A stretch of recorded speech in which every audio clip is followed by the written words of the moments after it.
Hello, a very good afternoon and welcome to the Hotspot yet again. Back to ban you with the hottest news concerning Manchester United. Still on this chilly Saturday, I'm excited that you're here. Now, there's news again coming through this afternoon.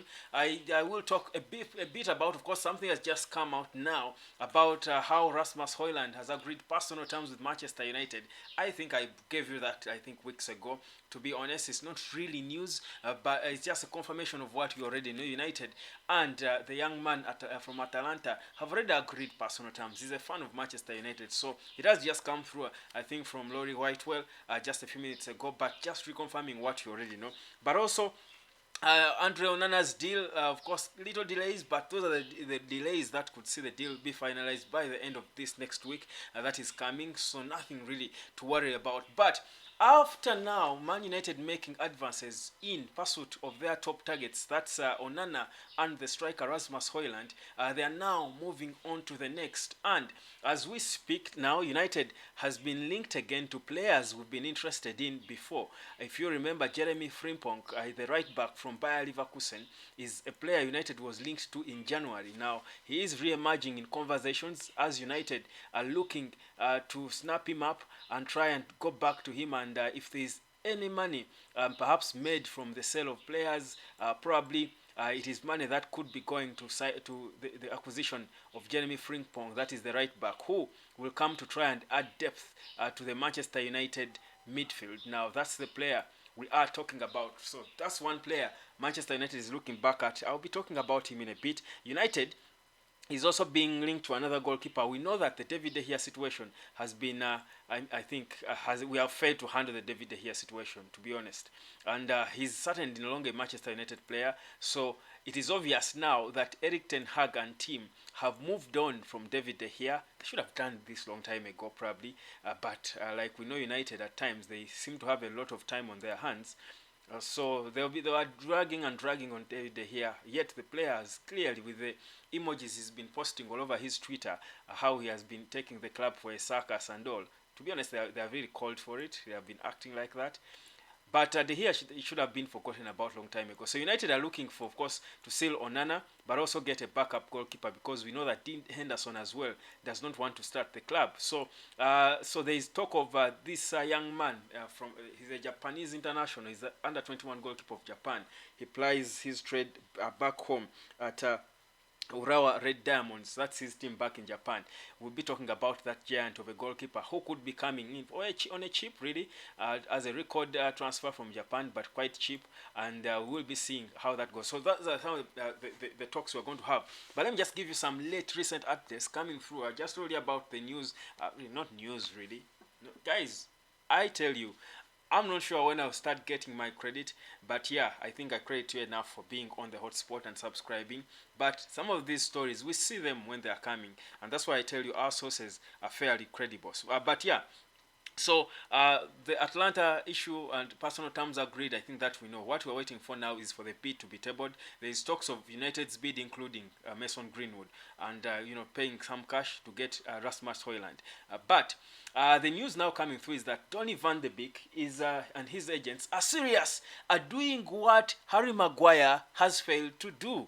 Guys, this is, for me, a character of a player who should be at Manchester United. And whereas Donny van de Beek has struggled, he has got injuries since he joined Manchester United, I think he is showing the character of a player who should wear the Manchester United jersey, this prestigious jersey. Donny van de Beek and his agents, he has instructed his agents to go hopping from club to club, looking for a possible suitor for him, a club that will take him and give him more playing time. Why on earth is Harry Maguire, the captain of the team, not good enough to start games, not doing the same thing? He should be leading by example in all situations as captain. Guys, how frustrating. Donny van de Beek is showing Harry Maguire, the England international, the Manchester United captain, what he is supposed to be doing. You're not good enough for Manchester United. You shouldn't be on the bench. You're the captain. You're a Premier League winner, for crying out loud. You should be hopping from club to club, begging these clubs to come for you. His agents should be looking for a suitor. They should be in Saudi now. They should be at West Ham. They should be at Tottenham Hotspur, trying to talk them to buy him out of his misery at Manchester United. But somehow, like any player who is not fit enough to wear this jersey, he doesn't care. He only cares about the money. He only cares about the contract he has and the big wages he's earning for doing nothing. Van de Beek, poor guy who has been curtailed by injuries. He, to be honest, in all fairness, and whereas yes, I do know he has got to leave because again, injuries are part of the game. He's unfortunate. Injuries have failed him. He was the hottest player when he joined Manchester United, but injuries curtailed him. But he's saying, I want to fight. I want to be playing football on the pitch. That's the character of a good footballer. Harry Maguire doesn't want to leave. How do we even vet these players? I think going forward, we should be there should be ways we should vet these players and know exactly and know exactly what their mentality and their attitude, because clearly Harry Maguire, Scott McTominay do not have the character of Man United players. If they are comfortable being on the bench, they don't have the character of Man United players. Donny van de Beek is showing them. Kudos, Donny. Kudos. Wherever you go, we wish you luck. Of course, there's been talks of AS Roma and several other clubs. Kudos to you. We wish you the best. And who knows, maybe in the future you'll regain your fitness. You're still young, and maybe you will be back at United. But I like the fact that he's taking the initiative. But Harry Maguire is somehow comfortable just taking over 200,000 or 250,000 pounds per week for nothing. Thug Maguire. Hurry up and leave the club. Big wages for nothing. Why are you in the club? Anyhow, so let's go to the players. I needed to say that because I felt happy, whereas I'm not happy that Donny van de Beek failed to work with United. I felt happy that he's taking the initiative. He has instructed his agents to look for a club for him.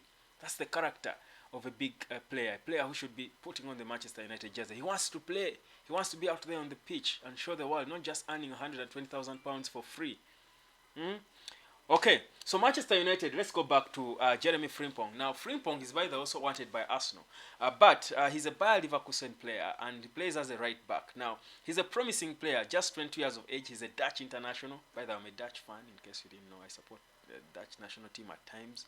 Yeah, I don't know why. To be maybe because of, yeah, I know why. But okay, speaking of Dutch, by the way, the Dutch legend Edwin van der Sar, Manchester United legend, we will be praying for him at the end of this show today. We will be praying for him. We should be praying for him. But let's go back. So Jeremy Frimpong, a right back, is one that United was linked to in January, if you recall. And at that time, of course, in January, we had issues because Diogo Dalot was not playing his best. Wan-Bissaka was also out of sorts. So there was a bit, some bit of uncertainty about how good these players were. But of course, they improved, and Bissaka became the number one, the preferred right back, first choice right back, and Dalot as an option, going on to extend his contract as well. But here's the thing: if you look at the stats of this young man, Frimpong, he played 34 times for Bayer Leverkusen last season as a right back. He scored 8 goals and assisted 7 times. Now, the 8 goals he scored are more than in the Premier League last season. Only at Manchester United, only Marcus Rashford, who scored 17, scored more goals than him. I'm talking about a right back. He has more goals than Bruno Fernandes in the Premier League last season. He has more goals than Anthony Martial, obviously. He has got more goals than Jadon Sancho. He has got more goals than Anthony Dos Santos in the Premier League. We are talking a right back. Guys, we've proved, history is clear. Recently here, it was revealed that Erik ten Hag vetoed David De Gea's contract that he had signed. I think it's high time Erik ten Hag vetoed Diogo Dalot's contract. It wouldn't be the worst of ideas because, if you're talking a right back who is scoring more goals than Bruno Fernandes, more goals than Anthony Dos Santos, your forwards, I think that's the right back you should be having. So for me, whereas you can think, yes, we've got depth in the back line, in the right back position especially, that we've got Wan-Bissaka and Diogo Dalot as enough, I think you don't want to miss out on a right back who can score 8 goals and assist 7 times. I think that's what you need in this modern game. That's the kind of right back you want at Manchester United. But of course, the valuation again, that would only happen if players like Harry Maguire are sold. But somehow it's just they're comfortable taking our money.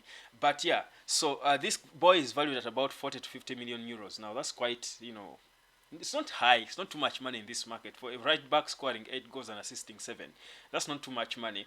But because of the Glazers and the lack of money to spend and the debt we are in and the financial fair play and the Maguires who don't want to leave yet they are doing nothing, they cannot be sold. We are struggling to find to sell them. The Freds who are not who are not attractive to any potential suitor, to any buyer, we can't probably go on and sign him. So we are still again restricted. We are still limited in terms of how far we can go. But I think Jeremy Frimpong is a decent option of a signing for Manchester United. But let's hope. We things can change. Things can change. Never lose hope, guys.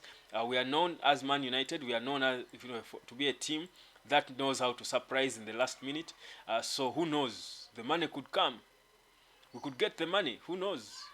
And be able to sign Frimpong. But I think he's one player who would make sense, even if it's not in this summer, maybe in January or maybe anytime. I think whenever we get the money, when the takeover is done and all, we should be able to get him. I think he would be a good signing for Manchester United. Now, away from Frimpong, there is also this goalkeeper I just told you about, Zion Suzuki. Interesting name.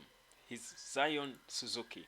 He's a Japanese under 21 international, and he's a very promising goalkeeper. First of all, he's a giant of a goalkeeper. That's one, and he's 6'3", I think 6'3", which is long. I mean that's tall, and he's young. Like he's part of the under 21 team for Japan. And apparently Manchester United are in talks. They have been in advanced talks with Urawa Red Diamonds to try and sign him from Japan.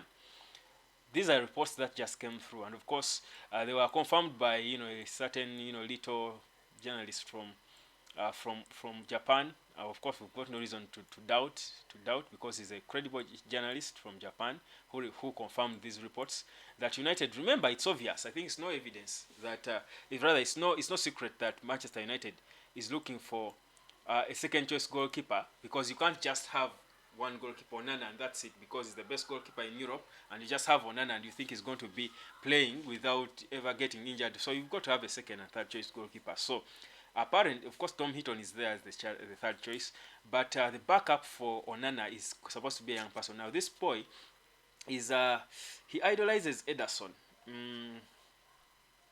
I don't blame him. Because Ederson is a decent goalkeeper, but I would be happier if he was idolizing a Man United great. But of course, yeah. So Ederson is probably the benchmark of a modern day goalkeeper before the advent of Andre Onana. Maybe in the future he will start idolizing Onana if he joins United. But yeah, he idolizes Ederson, and he says, of course, he talks a big game. I read stories of how he was saying, for him when he's in goal, the first thing he's thinking of how he's going to contribute to his team scoring. So when he gets the ball, he wants to start the play and try to be direct enough to try and initiate a goal going forward. So his mentality is good, and he's good with his feet, the ball on his feet as well. He's a promising young goalkeeper, and he's valued at about 5 million euros. In fact, it is believed United did actually table a bid for him before, so. Don't be surprised if Suzuki emerges, soon in talks. We are linked to Justin Bijlo as well from Feyenoord, but this boy could be an option, and it seems the talks are advanced for United to sign him for little money. United, remember, right now United are looking for the cheapest, best available option, or the best, cheapest available option, however you might really phrase the line. So maybe he's one of those, and yeah. He's decent. I can't really sit here and tell you I watch him day and day. I've watched his videos, and yeah, his height and all. But I think he's a decent goalkeeper, and there's a lot for him to learn. His best is ahead of him. He's grew up in the US. But yeah. So those are the two players United is being linked with right now. And of course, I've told you first of the report saying that Atalanta have agreed, Rasmus Højlund has agreed personal terms with United. That is from way back, I think. It's not news. Rory Whitewell is just lacking news and just trying to get something to tell us. But I think we know that. We've known that for a long time. And United Van der Beek doing the honorable thing, seeking out for a club to buy him. He's club hopping. Guys, buy me, I'm here, I can still play, I'm fit enough. He's proving his fitness. Good mentality. Then, of course, I've just told you about now these two players, Jeremy Frimpong, who is, by the way, a former player from Manchester City. Wouldn't it be sweet if we got him and he goes on the 28th of October, and he also turns up and injures Man City in that derby. But anyway, that's wishful thinking. I mean, too wishful. I mean, I don't think even if he signed, I wouldn't see him just quickly starting against 28th of October. I think that's too soon. But yeah, he's one player we've been linked with, and of course that goalkeeper, Zion Suzuki, all the way from Japan. He's Suzuki, but trust me, he's got skills of a Ferrari. So watch out for him. My name is Webb. This is the Hot Spot. Subscribe. I will be catching you later. It's an interesting Saturday, and I think the mood is right. See you later.